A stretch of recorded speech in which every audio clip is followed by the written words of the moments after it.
જે આઉટ કન્ટ્રીમાં $500 લાગે છે, આપણે અહીંયા ફ્રી ચાર્જમાં આપીએ છીએ. કોઈ પણ આનો ચાર્જ નથી હો. બધા આવી રીતે આવીને અહીંયા હક કરીએ કે ગાયને. કદાચ આમ જો 5 વર્ષનું બાળક આમ કરીને આમ બેસી જાય ને આમ તો એને આમ ગાયનો આ બધું વાત્સલ્ય તમારું.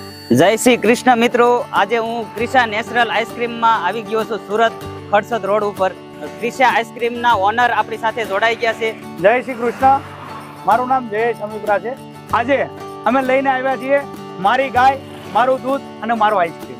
આવો આજે હું તમને સરસ મુલાકાત કરાવું અને આપણે ક્યાંય ન ખાધી હોય એવી આઈસ્ક્રીમની મજા માણાવું. આપણે અંદર પ્રવેશ કરશું તો ગાયના ગોબરનું લીપણ તમે જોઈ રહ્યા છો અમારી નીચે, તે અંદરથી પોઝિટિવિટી રહે અને ગાયના ગોબરમાં એટલા તત્વો રહેલા હોય છે કે આપણા શરીરને કોઈ પણ પ્રકારના રોગ થયા હોય તો આના સ્પર્શ કરવાથી આપણને રોગ પણ દૂર થઈ જાય છે, એવું વેદોમાં અને શાસ્ત્રોમાં કહેવામાં આવ્યું છે. અમારી ગૌશાળાના દૂધનો જ અમે આઈસ્ક્રીમ બનાવીએ છીએ. કે અમારી જે ગીર ગાય છે જી, એના દૂધનો જ આઈસ્ક્રીમ બનાવીએ છીએ, બહારથી દૂધ લાવવામાં આવતું નથી.